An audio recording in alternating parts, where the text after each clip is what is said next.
दादरमधील मीनाताई ठाकरेंच्या पुतळ्यावरती समाजकंटकांनी लाल रंग फेकला। काल रात्री कुणीतरी हा लाल रंग टाकल्याचा संशय व्यक्त होतोय। पोलिसांकडून सीसीटीव्हीच्या माध्यमातून आरोपींचा शोध सुरू आहे।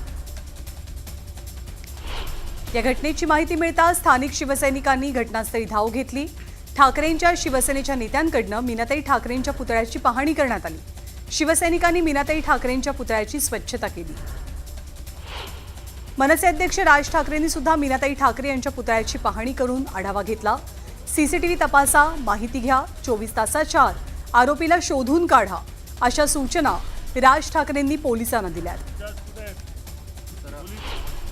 तर उद्धव ठाकरेंनी सुद्धा मीनाताई ठाकरेंच्या पुतळ्याची पाहणी केली आहे। शिवाजी पार्कातील मीनाताई ठाकरेंच्या पुतळ्यावरती लाल रंग टाकल्यानंतर त्यांनी ही पाहणी केली। कुणीतरी बेवारस माणसानं हे कृत्य केलेलं असेल, आई वडिलांची लाज वाटणाऱ्यानं हे कृत्य केलं असावं। या पुतळ्याची पाहणी केल्यावर उद्धव ठाकरेंनी हे विधान केलंय। तर महाराष्ट्र पेटवण्याचा हा उद्योग असल्याचंही उद्धव ठाकरे म्हणतात। छत्रपती शिवाजी महाराज मैदानाच्या मुख्य प्रवेशद्वारावर मीनाताई ठाकरेंचा अर्धाकृती पुतळा आहे। मात्र इथे असलेल्या 5 सीसीटीव्ही कॅमेऱ्यांपैकी एकाचाही अँगल मीनाताई ठाकरे यांच्या पुतळ्याच्या दिशेनं नाही।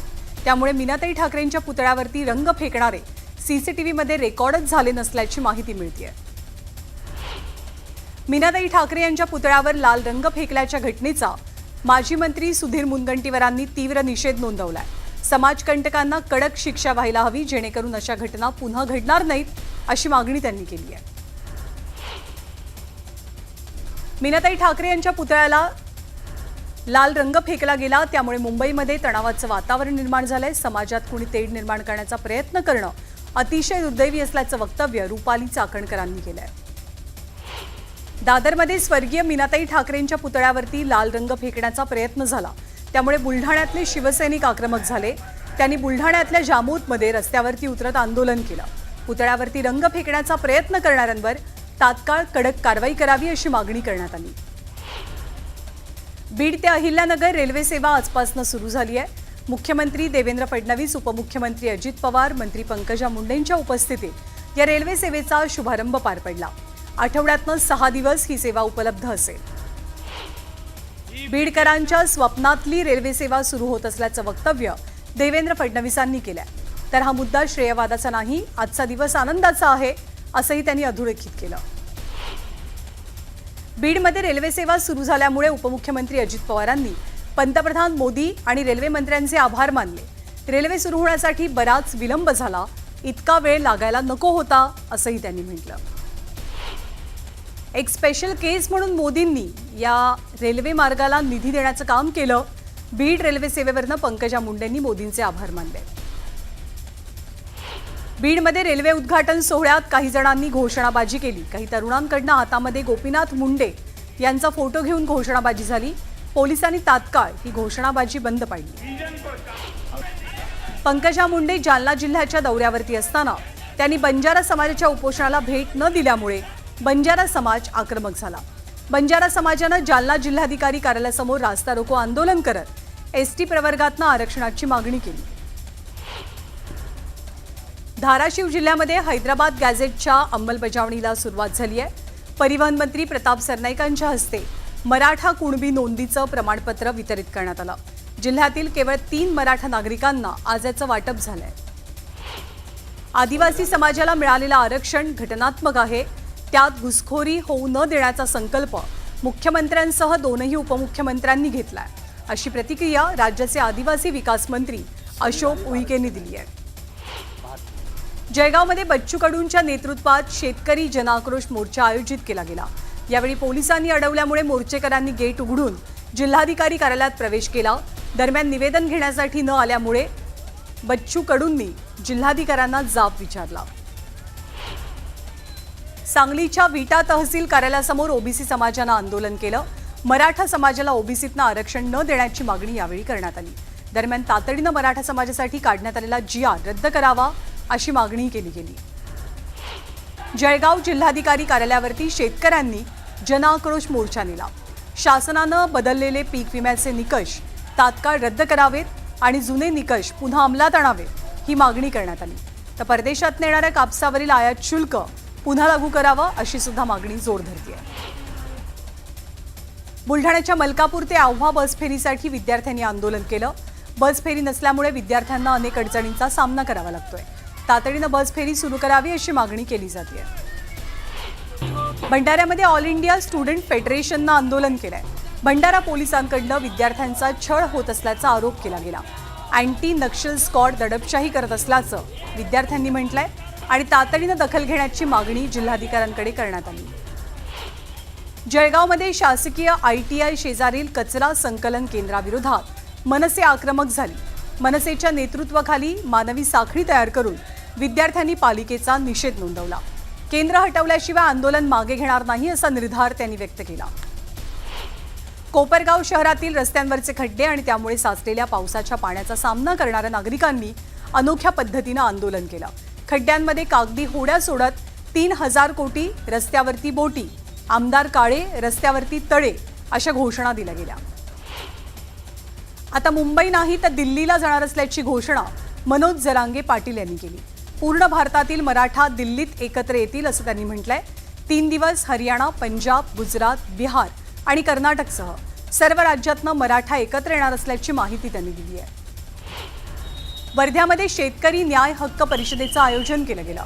शेतकरी नेते राकेश टिकेत यांच्यासह विविध शेतकरी नेत्यांनी या परिषदेत सहभाग घेतला। दिल्लीमध्ये संयुक्त किसान मोर्चा राज्यातील शेतकऱ्यांसाठी मोठं आंदोलन उभं करणार आहे। लातूरमध्ये मराठवाडा मुक्ती दिनानिमित्त शासकीय ध्वजारोहण पार पडलं। पालकमंत्री शिवेंद्र सिंग यांच्या हस्ते ध्वजारोहण करण्यात आलं। हैदराबाद गॅझेटनुसार कुणबी प्रमाणपत्रांचं वाटप केलं गेलं। गोंदिया जिल्ह्यामध्ये महिला आयोग आपल्या दारी हा उपक्रम राबवण्यात येणार आहे। प्रत्येक जिल्ह्यात जाऊन तक्रारीचं निवारण केलं जाईल। महिलांचे सगळे प्रश्न सोडवण्यासाठी महिला आयोगानं पुढाकार घेतल्याचं रुपाली चाकणकरांनी म्हटलंय। चंद्रपूरच्या मोरवा गावातनं मुख्यमंत्री समृद्ध पंचायत राज योजनेला सुरुवात करण्यात आली। जिल्ह्याचे पालकमंत्री डॉक्टर अशोक उईके यांच्या उपस्थितीत शुभारंभ केला गेला। गावाचा विकास करण्याचा संकल्प घेतल्याचं त्यांनी नागरिकांना आवाहन केलंय। चोपडा कृषी उत्पन्न बाजार समितीचा वसंतराव दादा पाटील स्मृती पुरस्कारानं सन्मान केला गेलाय। चोपडा बाजार समिती नाशिक विभागात दुसऱ्या तर जळगाव जिल्ह्यामध्ये पहिल्या क्रमांकावर आहे। जालन्यातल्या कालिका स्टीलकडनं क्रिएट 2025 या स्पर्धेचं आयोजन केलं गेलं। आर्किटेक्ट आणि सिव्हिल इंजिनिअरिंगमध्ये शिकणाऱ्या विद्यार्थ्यांच्या कलागुणांना वाव देण्यासाठी ही स्पर्धा राबवली गेली। 3 विजेत्या टीमला प्रत्येकी 1 लाखाचं बक्षीस देण्यात आलं। चंद्रपूर जिल्हा मध्यवर्ती सहकारी बँकेनं शेतकरी आणि खातेधारकांसाठी अनोखी शेतकरी कल्याण निधी योजना जाहीर केली आहे। या योजनेमधनं विविध आजारांवर उपचारांसाठी कमाल 40,000 रुपयांची मदत दिली जाईल। 11 ऑक्टोबरपासून राष्ट्रसंत तुकडोजी महाराज यांच्या नावानं योजनेला सुरुवात केली जाणार आहे। वर्ध्यामध्ये संयुक्त किसान मोर्चाच्या नेत्यांची शेतकरी आत्महत्याग्रस्त कुटुंबियांची त्यांनी भेट घेतली। यावेळी त्यांनी कुटुंबियांचं सांत्वन केलं। 5 एकर शेती असलेले शेतकरी शरद राऊत यांनी गेल्या काही महिन्यांपूर्वी आत्महत्या केली। हिंजवडी IT पार्क परिसरातल्या रस्त्यांवर खड्ड्यांचं साम्राज्य आहे। यामुळे वाहनधारकांना नाहक त्रास सहन करावा लागतोय। तातडीनं हा रस्ता दुरुस्त करण्याची मागणी आता जोर धरते। छत्रपती संभाजीनगरमध्ये एका शेतकऱ्यानं विहिरीत उडी घेऊन आत्महत्या केली। चौकशीसाठी आलेल्या अधिकाऱ्यांच्या धमकीनं घाबरून त्यांनी हे पाऊल उचलल्याची माहिती मिळते। अधिकाऱ्यांसोबतच्या वादाचा व्हिडिओ व्हायरल झालाय। आता दोषींवरती कारवाईची मागणी जोर धरते। बुलढाण्याच्या टिटवीमधील धबधबा पाहण्यासाठी पर्यटकांनी मोठी गर्दी केली। धरण भरल्यामुळे धबधबा कोसळायला सुरुवात झाली। पर्यटकांनी या धबधबा पाहण्यासाठी प्रचंड प्रमाणात गर्दी केली आहे। नागपूरमध्ये पंतप्रधान नरेंद्र मोदी यांच्या 75व्या वाढदिवसानिमित्त भाजपनं भव्य उत्सवाचं आयोजन केलं। शहरभर तब्बल 111 ठिकाणी विविध कार्यक्रम पार पडले। टेकडी रोडवरील श्री राधेकृष्ण मंदिरात खास होम हवन, पूजा अर्चना करून पंतप्रधानांसाठी दीर्घायुष्य आणि उत्तम आरोग्याची प्रार्थना करण्यात आली।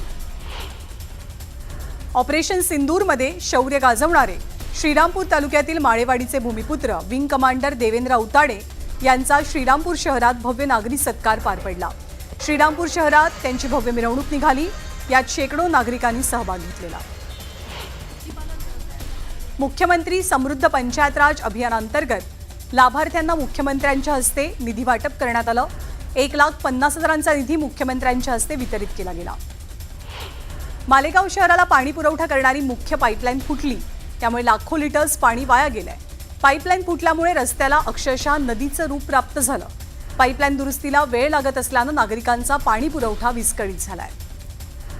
मनमाडमध्ये मुसळधार पावसानं हजेरी लावली, यामुळे काही भागात पिकांचं नुकसान झालंय। शेतकरी वर्ग मात्र चिंतेत आहे। अहिल्यानगर जिल्ह्यात मुसळधार पावसाची हजेरी पाहायला मिळते। कापणीला आलेलं सोयाबीन, कापूस, मका आणि कांदा या पिकांचं यामुळे नुकसान झालंय। यामुळे शेतकरी आर्थिक संकटात सापडलाय। सोलापूरमध्ये झालेल्या मुसळधार पावसामुळे सीना नदीला पूर आलाय। यामुळे जिल्ह्यातील 47,266 हेक्टर पिकांचं नुकसान झालंय।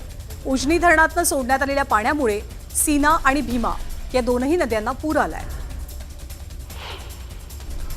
रावेर तालुक्यामध्ये पावसानं कहर केलाय। मुसळधार पावसामुळे तांदळवाडी या भागातील शेतात पाणी साचलंय। केळी, तूर, मका या पिकांचं नुकसान झालंय। त्यामुळे तात्काळ पंचनामे करत नुकसान भरपाई मिळावी अशी मागणी इथल्या शेतकऱ्यांची आहे। हिंगोली जिल्ह्यामध्ये अतिवृष्टीमुळे शेती पिकांचं नुकसान झालंय। हळद, सोयाबीन, तूर, कापूस या पिकांचं नुकसान झाल्यामुळे शेतकरी हवाल दिलाय। शासनानं आर्थिक मदत करावी अशी अपेक्षा शेतकरी वर्गातून व्यक्त होतीये। कर्नाटकातल्या विजापूर जिल्ह्यातील चडचणमध्ये काल स्टेट बँक ऑफ इंडियावरती दरोडा पडला। या दरोड्यामध्ये बँकेच्या लॉकरमधील कोट्यवधी रुपयांचं सोनं आणि रोकड लंपास केल्याची माहिती आहे। या चोरीमुळे संपूर्ण परिसर हादरून गेलाय। पोलीस या संदर्भात अधिक तपास करतात। रायगड जिल्ह्यातल्या वरंद घाटात एका एसटी बसचा अपघात झाला। बसमधले सर्व विद्यार्थी सुखरूप असल्याची माहिती आहे। दरम्यान एसटीला बाहेर काढण्यासाठी प्रशासनाकडून प्रयत्न केले जात आहेत। गुजरातमधील वलसाड जिल्ह्यातील भिलाड इथे बोगस कॉल सेंटरचा पर्दाफाश झाला। सुरत रेंज आयजीच्या सायबर क्राईम टीमनं ही कारवाई केलेली असून या 2 महिलांसह 12 जणांना अटक झाली आहे। आणि कचरा उचलला नाही म्हणून शिक्षिकेनं विद्यार्थ्यांना बेदम मारहाण केली।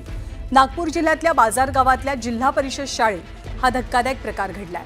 दुपारच्या सुट्टीमध्ये विद्यार्थ्यांना शाळेत पडलेला कचरा उचलण्यास सांगितलं गेलं, मात्र 2 विद्यार्थ्यांनी कचरा उचलला नाही म्हणून शिक्षिकेनं संतापानं त्यांना वर्गातच बेदम मारहाण केली। मारहाणीमुळे विद्यार्थ्यांच्या पाठीवर आणि हातावर जखमा झाल्यात। यातली एक विद्यार्थिनी मारहाणीमुळे बेशुद्ध पडली, तिला रुग्णालयात दाखल करावं लागलं। या घटनेनंतर जिल्हा परिषदेच्या शिक्षण विभागानं आरोपी शिक्षिका मनीषा चौधरी यांच्यावर निलंबनाची कारवाई केली आहे।